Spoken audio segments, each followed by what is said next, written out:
vous allez regarder mon doigt, et à 3, vous allez tout simplement fermer vos yeux, et vous allez continuer d'écouter attentivement tout ce que je vais vous dire. 1, 2, 3. Vous fermez vos paupières, vos yeux sont fermés. Progressivement, toute la nervosité, la tension qu'il y a dans votre tête va disparaître. Vous vous laissez aller pour être bien. La toute première fois que vous allez en bicyclette, même si vous tombez, c'est pas grave. Vous êtes le jour où la première fois vous allez à l'école. La première fois que vous essayez d'aller en bicyclette. Votre premier anniversaire. Vous avez 1 an. Vous êtes quelques instants après votre naissance. 1 année avant votre mort, dans la vie que vous avez vécue avant votre naissance.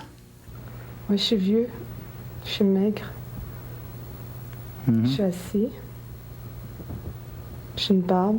C'est pas réel, c'est pas de la fabulation, c'est entre le rêve et la réalité, là. C'est comme... C'est difficile de décrire comment tu te sens, mais t'as vraiment l'impression de le vivre. Puis c'est comme j'étais un homme, j'ai pas choisi d'être un homme, c'était comme c'est ça que je voyais. C'est vraiment ça que je voyais, puis c'est comme ça que je me sentais aussi. J'aurais pu faire ça, puis toucher à ma barbe, je pense, si j'avais pu le faire. Ouais. Jean Roussier vous propose de régresser dans le temps. Grâce à certaines techniques, Roussier permet à ses sujets d'explorer non seulement leur vie actuelle, mais aussi, semble-t-il, leur vie antérieure. S'agit-il de réincarnation? Jean Roussier ne le sait pas vraiment. Il préfère plutôt croire que ces techniques ouvrent la porte sur une sorte de télépathie. Une télépathie où le temps n'a plus vraiment d'importance. Ça veut dire que à partir du moment où notre corps meurt, enfin, au sens moléculaire du terme, au sens matériel, notre état d'esprit, notre pensée ou notre forme pensée est toujours là. Elle est étalée dans le temps-espace, elle est disponible. Et c'est un autre individu en l'an 2124, on va dire, qui lui, en faisant comme moi, comme d'autres l'ont fait précédemment, va puiser la conscience de cet individu. Les sujets de Jean Roussier ne peuvent pas tous régresser. Lors de cette démonstration, par exemple, seulement 5 personnes sur un groupe de 15 ont pu accéder à ce que Roussier prétend être une vie antérieure. Pourriez-vous? Non. Pourquoi? Parce que c'est le jour de mon mariage. Ah! Et puis, il m'a embrassée. Puis je pense que je suis enceinte. Bon, on voit ça objectivement de loin et tout d'un coup, on le vit. Alors, je me suis sentie me lever pour aller embrasser mon mari. Et à un moment donné, je me suis rassise et là, j'ai senti comme une espèce de poids dans mon ventre. Et je me suis posé la question, mais je dois être enceinte. Qu'est-ce que vous faites? Je suis dehors. Je sais pas exactement encore. Je me sens bien.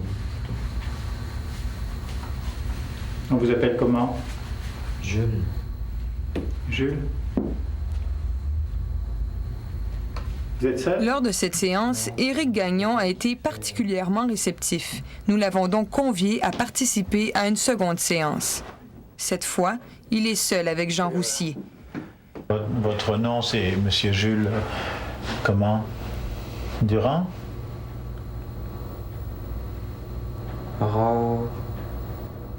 Ronchard.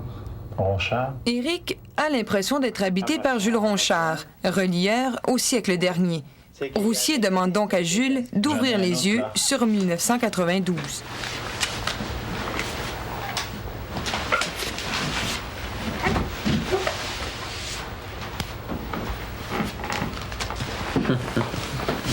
Pourquoi vous riez? Chronique du 20e siècle. Qu'est-ce qui vous fait rire? Je trouve ça prétentieux. C'est beaucoup trop gros pour rien. Vous aimez ça, la reliure, la couleur? Ça, c'est cool. Ça, là, attendez. Vous avez des lunettes? J'aimerais...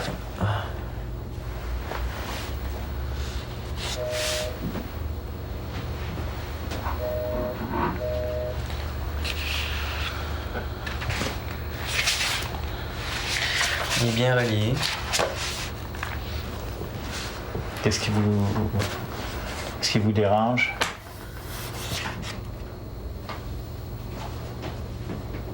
J'aime pas ça. J'aime pas ça regarder ça. Tu n'aimes pas ça? D'ailleurs, Jules est très, je l'ai senti en tout cas très orgueilleux. Puis il voulait pas avouer qu'il était complètement déboussolé. Puis d'ailleurs, quand j'ai commencé à avoir froid, en fait, c'était bien plus que le froid, c'était la peur. J'avais des frissons en dessous des jambes, dans le dos.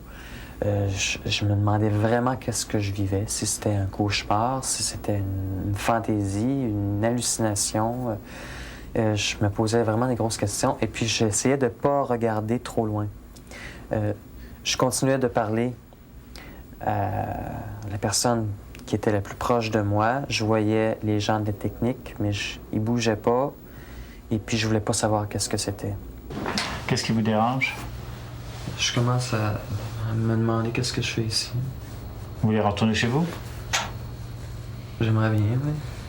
Est-ce que c'est possible? Vous reviendrez nous voir un jour? Savez-vous où vous êtes ici? Non. En Amérique. Pardon. Pourquoi ça vous fait rire? J'ai l'impression que vous me jouez des... Où est-ce que je suis? Vous allez retourner chez vous. Vous fermez vos yeux, puis à 3, vous retournez à votre journée de fête. 1, 2, 3. Je demeure critique, mais oui, je suis ouvert. C'est ça qui fait la différence, peut-être, de quelqu'un qui va aller peut-être un peu plus loin dans cette exploration-là que quelqu'un qui embarquera pas du tout.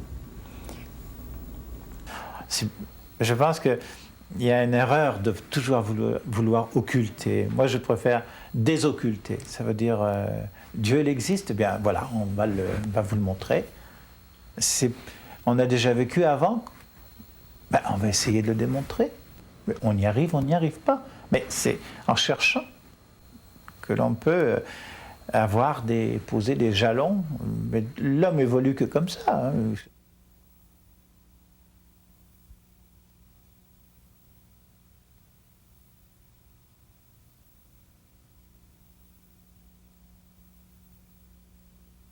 Et puis qu'il y ait inconscient collectif ou non, le concept lui-même est un outil qui nous aide à mieux nous connaître. Et puis juste pour ça, juste pour cette valeur-là, c'est correct, c'est valable.